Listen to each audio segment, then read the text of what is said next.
আসসালামু আলাইকুম ওয়া রাহমাতুল্লাহি ওয়া বারাকাতুহু। আলহামদুলিল্লাহি রাব্বিল আলামিন ওয়াল আকিবাতু লিল মুত্তাকিন। আসসালাতু ওয়াসসালামু আলা সাইয়্যিদিল আমবিয়া ওয়াল মুরসালিন ওয়া আলা আলিহি ওয়া আসহাবিহি আজমাইন। প্রশংসা মহান রব্বুল আলামিনের, যিনি আমাদের ভালো রেখেছেন।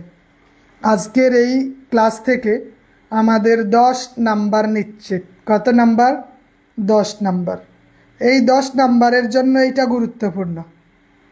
আপনার কাছে মনে হইতে পারে পড়া কম, কিন্তু আপনি যদি 10 নাম্বার নিশ্চিত করতে চান, সেক্ষেত্রে এই জায়গায় আপনাকে নজর দিতেই হবে। কথা ক্লিয়ার? 10 নাম্বারের জন্য আমাদের এই জায়গায় নজর দিতে হবে। এখানে কি আছে? মাওলানা মোহাম্মদ আবু সাইদ সাহেব, 10 নাম্বার পাইতে হইলে এই জায়গায় হাত দিতে হবে।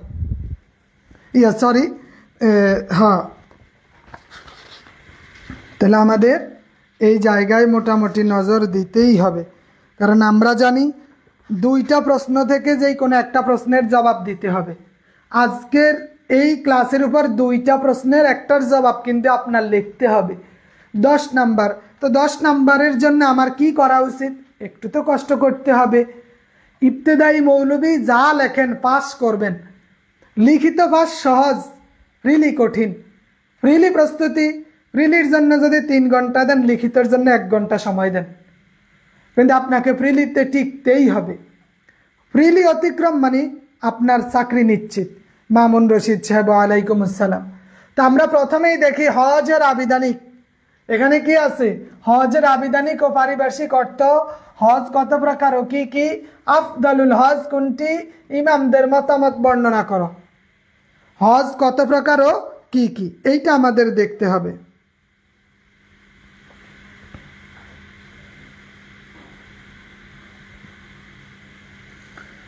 হজ কত প্রকার, এক্ষেত্রে আমরা চেষ্টা করব উপস্থাপনা ঠিকভাবে দেওয়ার, হজের পরিচয় দেওয়ার। একটু নোট করে, 10 নাম্বার তো চাকরির পরীক্ষা না, এটা বাংলায় লিখলেই চলবে, আরবিতে লেখা বা ম্যান্ডেটরি নয়। আরবিতে লেখা ম্যান্ডেটরি নয়, ইউ ক্যান রাইট বেঙ্গলি। হজ 2 ভাবে পড়া যায়, হা বর্ণে জবর দিয়া আল হাজ্জু, আবার হা বর্ণে জের দিয়া আল হিজ্জু।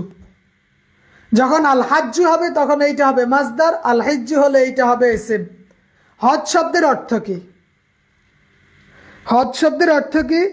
হজ শব্দের অর্থ হইল আল কসদু আল ইরাদাতু ওয়াজ জিয়ারাতু আল কসদু ইলা শাইইন মুআজ্জাম। আমরা কখনো কখনো এই জায়গায় অনেকে ভুল করে, চেষ্টা করে সব সহজ লিখতে। আপনি চাকরি করবেন, এই ইচ্ছা করে না লিখে আপনি লেখেন আল কসদু। আপনি এটা সহজভাবে লেখেন যে মা'নাল হাজ্জু, মা'নাল হাজ্জু লুগাতান, মা'নাল হাজ্জু লুগাতান।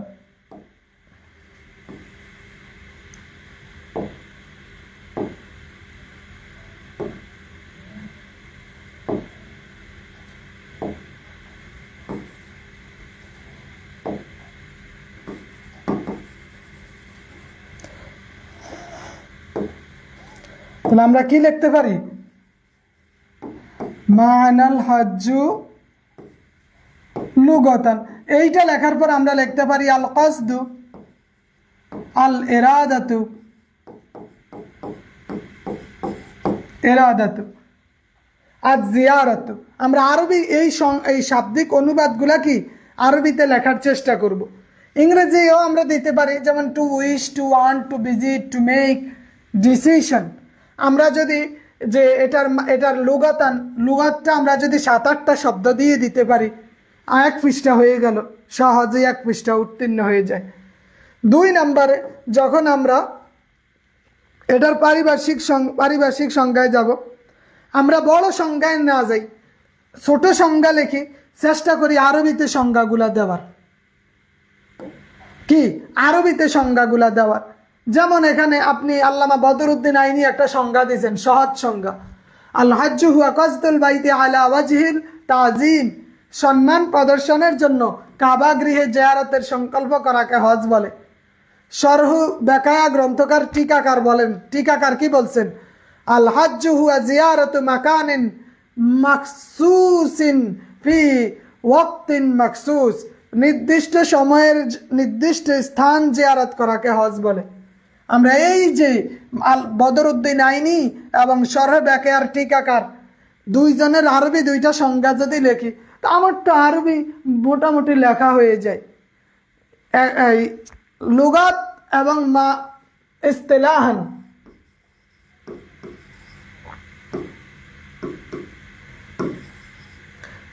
শাব্দিক এবং পারিভাষিক যে সংজ্ঞা আছে, এইটা আমরা চেষ্টা করবো আরবিতে দেওয়ার।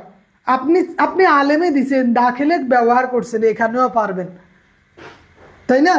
পারবেন তো? পারবেন। এবার আমরা দেখি, এখানে আছে হজের প্রকারভেদ। আমরা জানি হজ কয় প্রকার? হজ 3 প্রকার।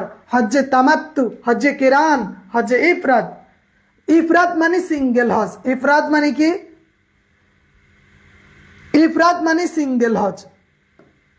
এখানে ইফরাদ ফারদ ধাতু থেকে বা ইফআল থেকে এসেছে, এর মাজদার অর্থ হইলে একাকী হওয়া, কোনো কিছু শরীক না হওয়া। সংজ্ঞাটা কি? হুয়া আন ইয়াহিল্লা মিনাল মিকাত বিল হজ্জি ফাকাত ফি আশহুরিন মা'লুমাত, নির্দিষ্ট মাসে মিকাত থেকে হজের জন্য ইহরাম বাঁধাকে, মিকাত থেকে হজের জন্য ইহরাম বাঁধাকে হজ্জে ইফরাদ বলে, সিঙ্গেল হজ, যেটা গভর্নমেন্ট অফিসাররা এই হজটা করে থাকে। আল্লাহ হজ 3 প্রকারের, এক প্রকার ইফরাদ, এক প্রকার কি? ইফরাদ। আমরা আরবি সংজ্ঞা দিলে সমস্যা আছে?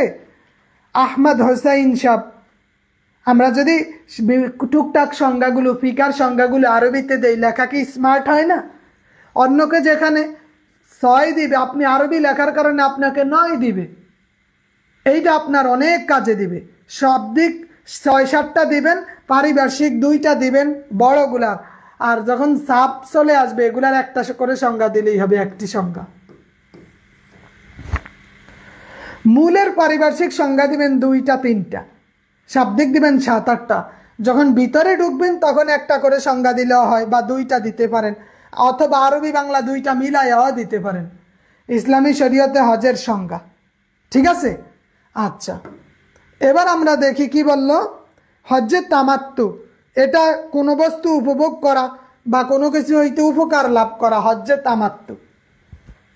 তামাত্তু বাবে তাফাউল থেকে এসেছে, মাতউন মিন তাআইন মূল ধাতু। হ্যাঁ, প্রথমে মিকাত থেকে উমরার জন্য ইহরাম বাঁধবে, উমরা পালন করবে, এরপরে আবার হজ পালন করবে, 2টা আলাদা আলাদা। আব্দুল্লাহ আল কাফি সাহেব, ঠিক আছে, আল্লাহ ভরসা, আপনি কামেলটা ভালোভাবে দেন। কামেলের রেজাল্ট আপনার জন্য গুরুত্বপূর্ণ একজন প্রবাসক হওয়ার ক্ষেত্রে। তাহলে আমরা দেখলাম তামাত্তু, ইফরাদ মানে সিঙ্গেল, শুধু হজ করে চলে আসলো।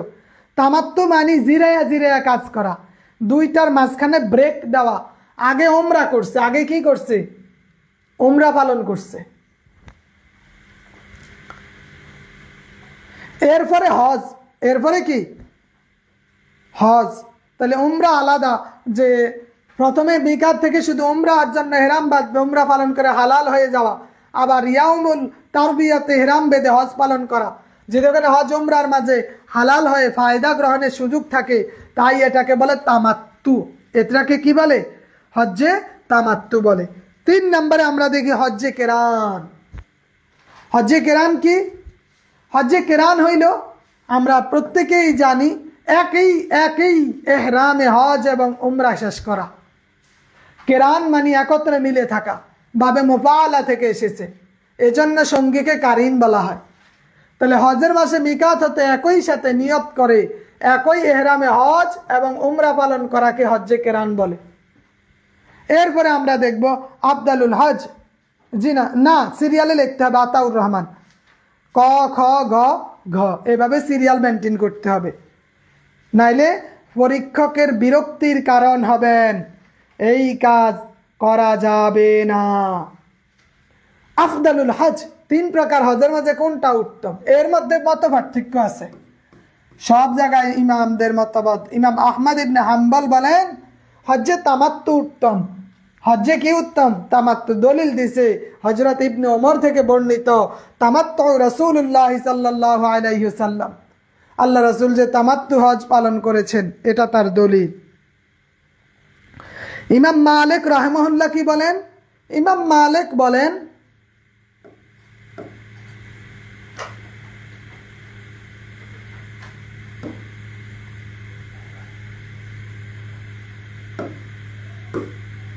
ইমাম মালিক কি বলেন যে ইমাম মালিক ও শাফিঈ দুইজনের একটা মতামত হইল তামাত্তুর পর মানে হজ্জে ইফরাদ উত্তম, এরপরে তামাত্তু, এরপরে কেরান।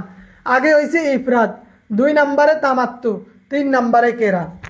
আর ইমাম আবু হানিফার, ইমাম সুফিয়ান, ইমাম ইসহাক এদের মতে হজ্জে কেরান সর্বোত্তম। হজ্জে কেরান সর্বোত্তম। কথা বুঝছেন? হজ্জে কেরান সর্বোত্তম। এরদের দলিল কি? দলিল কাউলুহু তাআলা ওয়াতিমুল হজ্জ ওয়াল উমরাতা লিল্লাহ। হজ এবং উমরার কথা কইছে।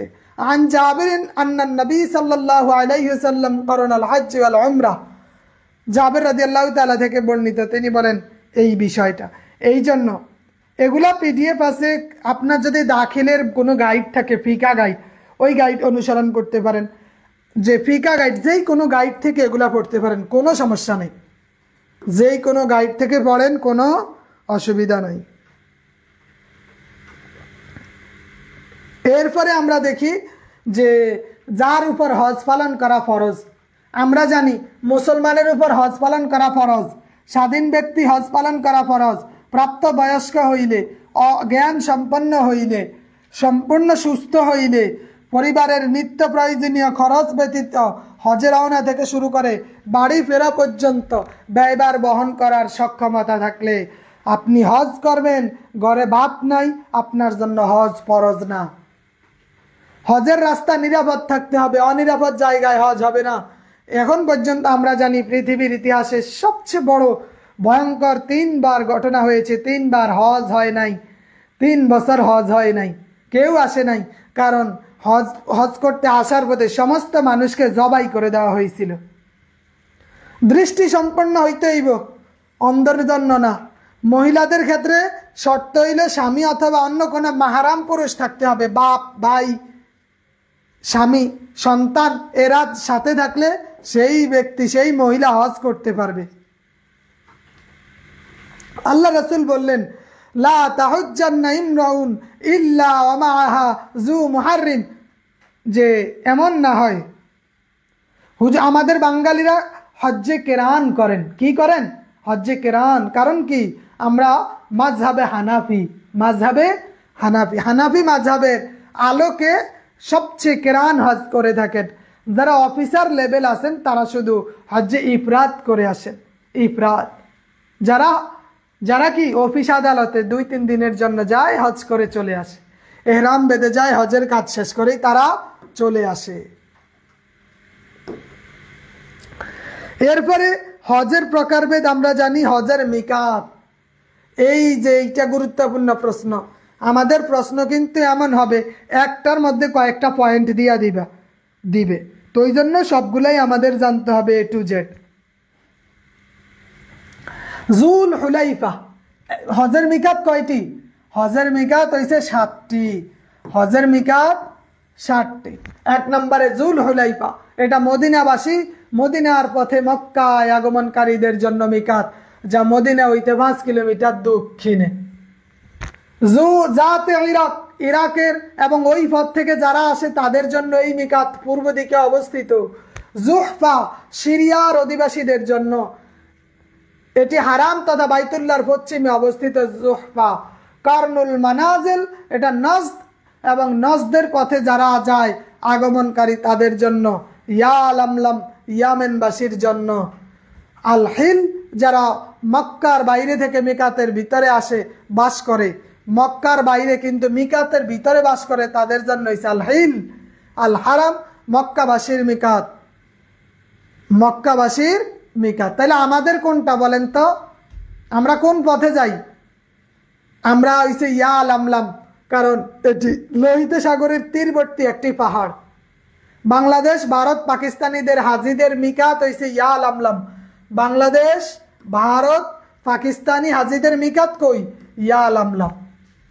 এটা ইয়ামেনবাসীর জন্য এবং ইয়ামেনের দিক দিয়ে যারা যায় তাদের জন্য এই মিকাতটা। কথা বুঝতে পারছেন? তাহলে আমরা এটা দেখে নিব।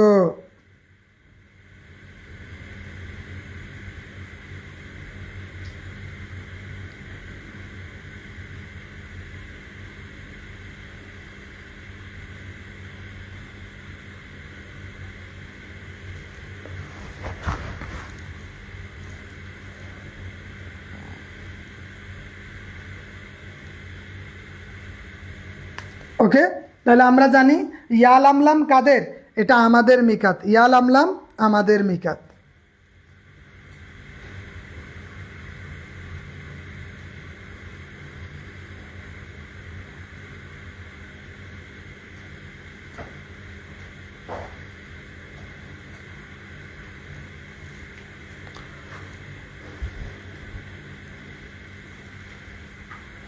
আমরা বাংলাদেশিরা ভারতীয়রা ইয়ামেনের পথ দিয়ে ঢুকি, এই জন্য এটা আমাদের মিকাত।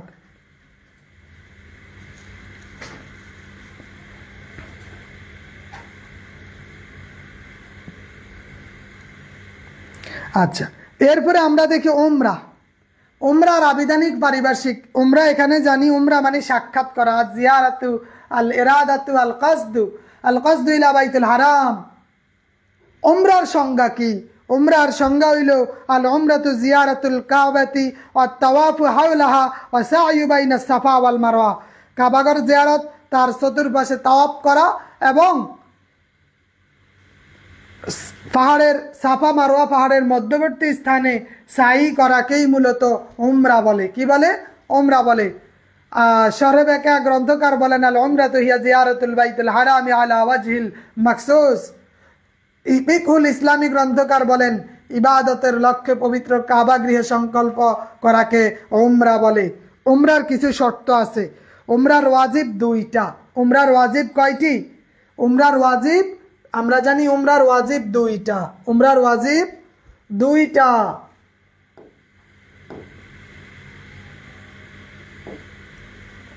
এক, সাফা মারওয়ার মাঝে সাই করা। দুই, এহরাম ভঙ্গের জন্য মাথা মুন্ডানো, বেল করা, চুল কাটা। এই দুইটা হচ্ছে উমরার ওয়াজিব। উমরার রুকন মানে ফরজ দুইটা। তালবিয়া পাঠ করা, এহরাম পাঠ করতে করতে করতে এহরাম বাঁধা, বাইতুল্লাহ শরীফ তাওয়াত করা। উমরা করা সুন্নত নাকি ফরজ? ইমাম শাফিঈ ও আহমদ ইবনে হাম্বলের মতে উমরা করা সুন্নত। ইমাম আবু হানিফার মতে উমরা করা সুন্নত। আর ইমাম শাফি আহমদের মতে জীবনে একবার উমরা করা ফরজ। ইমাম শাফিঈ ও ইমাম আহমদ ইবনে হাম্বলের মতে আল হজ্জ ওয়াল উমরাতু ফারিদাতানি, হজ এবং উমরা দুইটাই ফরজ নাকি। এবং এটা তারা বললেন যে জীবনে একবার উমরা করা ফরজ। কে বলছেন জীবনে একবার উমরা করা ফরজ? কে বলছেন? ইমাম শাফিঈ এবং ইমাম আহমদ ইবনে হাম্বল। ইমাম আহমদ ইবনে হাম্বল। ইমাম আবু হানিফা গিন্নান নবী সুইলা আনিল উমরা ওয়াজিবাতুন হিয়া ক্বালা লা, না না না না, ওয়া ইন তা'তামিরুহু আফদল, না এটা করা উত্তম, এটা সুন্নাত, ফরজ না। না, অর্থ সহ লিখতে হবে না মামুনুর রশিদ সাহেব, আমরা অর্থ ছাড়াও লিখতে পারবো। এবার আমরা আসি, এহরাম অবস্থায় আমাদের কিছু নিষিদ্ধ কাজ আছে। এহরাম অবস্থায় এই কাজগুলো সম্পর্কে জানতে হবে যে শারীরিক সম্পর্ক করা যাবে না, অশ্লীল কথা বলা যাবে না, এমন কোনো কথা বলা যাবে না যেটা শারীরিকভাবে সুরসুরি তৈরি করে, পাপাচারে লিপ্ত হওয়া যাবে না, কারো সাথে ঝগড়া বিবাদ করা যাবে না। ফামান ফারাদা ফীহিন্নাল হজ্জ ফালা রাফাসা ওয়ালা ফুসুকা ওয়ালা জিদালা ফিল হজ। হজের মাসে এই কাজগুলা করা যাবে না। এরপরে কি স্বীকার করা যাবে না? লা তাকতুলুস সাইদা ওয়া আনতুম হুরুম। এহরাম অবস্থায় প্রাণী হত্যা করো না। শিকার করার জন্য অন্যকে উদ্বুদ্ধ করা যাবে না, শিকারের সন্ধান দেওয়া যাবে না, সুগন্ধি ব্যবহার করা যাবে না, নখ কাটা যাবে না, মুখ ও মাথা ঢেকে রাখা মাথার চুল এগুলাতে সুগন্ধি গাছ দ্বারা ধৌত করা, চুল দাড়ি ছাটা, শরীরের কোনো স্থান হতে পশম উপড়ে ফেলা, সেলাইযুক্ত কাপড় পরা নিষেধ, সুগন্ধিযুক্ত কাপড় পরা নিষেধ। তবে সুগন্ধি দুর্বৃত্ত হলে তা করা যায়। চুল আঁচড়ানো যাবে না, গোপ কাটা যাবে না এহরাম অবস্থায়। এই তাইলে হজ থেকে একটা প্রশ্ন হইতেও পারে, নাও হইতে পারে। হইলে এগুলা মিলাইয়া দিবে, হজ কাকে বলে, কত প্রকার, কি কি, কোন হজ উত্তম এবং এহরামের ক্ষেত্রে নিষিদ্ধ কাজটা কি, কোনোটা না কোনোটা মিলাইয়া দিবে এখানে। এবার দেখি আমরা উদহিয়া। এই উদহিয়া এবং হজ দুইটা থেকে যেই কোনো একটা আসবে, যেই কোনো একটা আসবে। 10 নম্বরে না, 10 10 10। উদহিয়াতে কি আছে আমরা জানি? উদহিয়া শব্দের অর্থ হইছে আল ফিদা, উৎসর্গ করা। যাবহুল হাইওয়ান, পশু জবাই করা। মা ইয়াসবাহু আইয়ামা ঈদুল আযহা, ঈদুল আজহার দিনে জবাই করা। তবে সেইটা হইতে হইব গরু ছাগল, কিন্তু মুরগা হইলে হইতো না, মাছ জবাই করলে হইতো না। হাইওয়ান ইয়াসবাহু ফি আইয়ামিন নাহার, কোরবানির দিনে জবাইকৃত প্রাণী। Sacrifice, immersion, রেনাউন্সিয়েশন। উদহিয়ার সংজ্ঞা কি? সংক্ষেপ দিব। আল ফিকুল ইসলামিয়া কয় হিয়া যাবহু হাইওয়ানিন মাকসুসিন বিনিয়াতিল কুরবাতি ফি ওয়াক্তিন মাকসুস। মহান আল্লাহর সন্তুষ্টির নিয়তে নির্দিষ্ট সময় পশু জবাই করার নাম হইছে উদহিয়া। আল কামুসুল ফিকহি গ্রন্থকার বলেন হিয়া যাবহু হাইওয়ানিন মাকসুসিন বিনিয়াতিন কুরবাতিন ইলাল্লাহি তাআলা ফি ওয়াক্তিল মাকসুস। তাহলে নির্ধারিত নির্দিষ্ট দিনে নির্ধারিত সময়ে চতুষ্পদ প্রাণী জবাই করাকে কোরবানি বলে। কার উপর কোরবানি ফরজ? কার উপর ফরজ নয়? মুসলমানের উপর কোরবানি ফরজ, স্বাধীন ব্যক্তির উপর কোরবানি ফরজ, মুকিম ব্যক্তির উপর কোরবানি ফরজ, নেশাব পরিমাণ সম্পদের মালিক হইলে কোরবানি ফরজ। ফকির ও মিসকিনের উপর কোরবানি ওয়াজিব নয়। কোরবানি ফরজ বলতে কোরবানি ওয়াজিব, কোরবানি ওয়াজিব, আবশ্যক আর কি। কোরবানি ওয়াজিব কার উপর? কোরবানি করা কি ফরজ? না। আমি ওই কোরআন এগুলা দিছি ঠিক আছে, বাট এখন উদহিয়া এই দুইটা কম্বাইনেশন যুক্ত করে দিছি এক জায়গায়, ঠিক আছে? উদহিয়া রিলেটেড একটা প্রশ্ন, হজ রিলেটেড একটা প্রশ্ন, এইভাবে সাজাইতেছি। আমাদের আপডেট সিলেবাস কিছুদিন পরে পাবেন, সাজেশন আপডেট আতাউর রহমান। এটাকে আরও মডিফাই করবো, আরও কমায় আনবো। দিন যত যাবে পড়া তত কমবে। তাহলে হজ কোরবানি ওয়াজিব হয় কার জন্য? মুকিমের জন্য। লাইসা আলাল মুসাফিরিন জুমআতুন ওয়ালা উদহিয়া। আলী বলেন যে তাদের উপর ওয়াজিব না। এরপরে কি আছে? কোরবানির হুকুম কি? প্রত্যেক ধনী জাল উদহিয়াতু ওয়াজিবাতুন আলা কুল্লি হুররিন, স্বাধীন মুসলিমিন, মুসলমান, মুকিমিন, মুসিরিন ফি ইয়াউমিল আদহা ইয়াজবাহু আন নাফসিহি ওয়া আন ওয়ালাদিহি সগীর। যে স্থায়ী বাসিন্দা স্বাধীন মুসলমানের উপর কোরবানির দিন নিজের অপ্রাপ্তবয়স্ক সন্তানের পক্ষ থেকে কোরবানি করা ওয়াজিব। এই বিষয়ে আমাদের ইমাম আবু হানিফা বলেন ফাসাল্লি লিরাব্বিকা ওয়ানহার, যে আল্লাহ বললেন তোমার রবের জন্য, রবের অনুগ্রহের জন্য কোরবানি করো। আন আবি হুরায়রা থেকে বর্ণিত আল্লাহ রাসূল বলেন মান কানা লাহু সাআতান ওয়ালাম ইউদাউন ফালা ইউকরাবান্না মুসাল্লানা। যেই ব্যক্তি সামর্থ্য থাকার পরেও কোরবানি করে না, দয়া করে সে যেন ঈদগাহে উপস্থিত না হয়।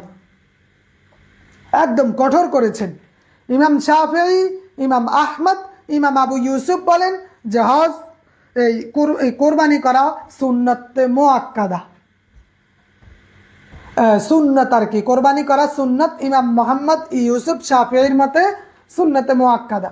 এদের দলিল আনছে ইমাম শাফিঈ মান রাআ হিলালা জিল হজ্জাতি ওয়া আরাদা আন ইউদহিয়া ফালা ইয়াখুযান্না মিন শা'রিহি ওয়ালা মিন আযফারিহি শাইআ।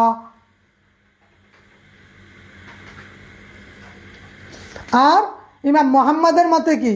মান যাবাহা কাবলা সালাতি ফা ইন্নামা যাবাহা লিনাফসিহি ওয়া মান যাবাহা বা'দা সালাতি ফাকাদ তাম্মানা নুসুকুহু আসাবা সুন্নাতাল মুসলিমিন। ইমাম মুহাম্মদ, ইমাম ইউসুফ শাফিঈর মতে কোরবানি করা সুন্নতে মুআক্কাদা। কোরবানির গোশতের হুকুম কি? কোরবানির গোশতের হুকুম কি? হুকুম হইল কোরবানির গোশত কোরবানি দাতা নিজে খাবে, আরেকজনকে খাওয়াইতে পারবো। আমরা চেষ্টা করলে এই সরে বেঁকে যা কইছে ওই কথাটা দিয়া দিতে পারি। ওয়ায়াকুলু মিনহা ওয়ায়ুকুলু ওয়ায়াহাবু মান ইয়াশা ওয়া নাদুবাত তাসাদ্দুকু বিসুলুসিহা ওয়া তারকুহু লিযিয়ালিন তাওসিআতান আলাইহিম। কোরবানির গোশত আত্মীয় স্বজন, অনাত্মীয়, পরিচিত অপরিচিত, প্রতিবেশী, ধনী গরিব, মুসলমান সকলকেই খাওয়ানো বৈধ। ইচ্ছা করলে গোশত সব দান করে দিতে পারবে। পরিবারের সদস্য বেশি হইলে নিজেদের লাইও রাইখা দিতে পারবে, না দিলেও চলবো। কোরবানির গোশত বিক্রি করা বৈধ না, সংরক্ষণ করে রাখা বৈধ। কোরবানির গোশত দিয়া শ্রমিকের মজুরি দেওয়া যাইতো না। অংশীদারের ক্ষেত্রে গোশত বন্টনে 100% সমতা রক্ষা করতে হবে। গোশত বন্টন কম বেশি করলে কোরবানি বাতিল হবে। গোশতের সাথে হাড় চামড়া যুক্ত থাকলে অনুমান করে বন্টন করা বৈধ। এতে অনিচ্ছাকৃতভাবে কম বেশি হইলে অবৈধ হইতো না। এই রকম কোরবানির চামড়ার হুকুম আছে এখানে। কোরবানির চামড়ার হুকুম, কোরবানির পশুর চামড়া সৎকা করে দিতে পারবে, চামড়া দ্বারা নিজে ব্যবহার করতে পারবে, তবে এর বিনিময়ে গ্রহণ করা যাবে না, মানে নিজে ব্যবহার করতে পারবে না। দলিলগুলো চাইলে লিখতে পারেন, যেহেতু চাকরির পরীক্ষা, নাম্বার একটু বেশি পাওয়ার জন্য লিখলে ভালো, না লিখলে অসুবিধা নাই। এরপরে আমরা আরেক জায়গায় দেখবো সাওলা, আরজা, আইয়া, আমিয়া, যে যার কান লেজের আংশিক কিছু অংশ চলে গেছে, এরূপ পশু দ্বারা কোরবানি করা যায় কিনা। আমিয়া মানে কি? আমিয়া মানে হইছে যার চোখ অন্ধ। অন্ধ প্রাণী দ্বারা কোরবানি, অন্ধ গরু দ্বারা কোরবানি হবে? বৈধ হবে না। দলিল কি? আনা আলী রাদিয়াল্লাহু তাআলা আনহু قال আমারানা রাসূলুল্লাহ সাল্লাল্লাহু আলাইহি ওয়াসাল্লাম আন নাস্তাশির রিফাল আইনা আল উযুন। তবে দৃষ্টিশক্তি যদি অর্ধেকের কম লোপ পায় কোরবানি বৈধ। আল হুকমু আলাল আকসার, হুকুম অধিকাংশের ভিত্তিতেই হয়ে থাকে। এরপরে আরজা, আরজা মানে বিকলাঙ্গ, খোড়া, ল্যাংড়া। যদি কোরবানির গরুটা ল্যাংড়া হয়, ল্যাংড়া গরু ছায়া কিনন যাইতো না, কিন্তু কিনা লাইছেন টাকের তেল আমানের সময় পা ভাঙ্গা গেছে, এটা ভিন্ন বিষয়। কিন্তু ছায়া চিনতে ল্যাংড়া গরু কম দামে বেশি গোস্তল্লাই কিনলে কোরবানি হবে না। এমন ল্যাংড়া পশু যে পায়ে হেঁটে জবাইয়ের স্থান পর্যন্ত যেতে সক্ষম নয়, এই ধরনের পশু দ্বারা কোরবানি করা যাবে না। তবে যদি হেঁটে যাওয়া সক্ষম হয় তাইলে সম্ভব। কি দলিল? আন্না রাসূলুল্লাহ সাল্লাল্লাহু আলাইহি ওয়াসাল্লাম সুইলা মাযা ইউত্তাকা মিনাদ দুহায়া ফাশারা বিয়াদিহি ফাকাল আরবান আল আরজাউল বাইয়িনু তালুহা। দলিল দিয়ে দিলেন। সাওলা, সাওলা মানে হলো এমন পাগল প্রাণী যে খাদ্য প্রাণীও গ্রহণ করে। সাওলা পাগল, মাজনুনা থেকে এসেছে। হুয়াল হাইওয়ানু মাজনুনুল্লাযী ইয়াকুলু ওয়া ইয়াশরাবু, যেটা অস্বাভাবিক আচরণ করে, ঘাস পানি এগুলা খাওয়া ছেড়ে দেয়, এমন প্রাণী দ্বারা কোরবানি হবে না। লেজ ও কানের অধিকাংশ বা কিছু অংশ কেটে যাওয়া প্রাণী দ্বারা কোরবানির হুকুম কি? ইমাম আবু ইউসুফ মুহাম্মদ বলেন, যদি পশুর কোনো অঙ্গের অর্ধেকের বেশি অবশিষ্ট থাকে তার দ্বারা কোরবানি জায়েজ হবে।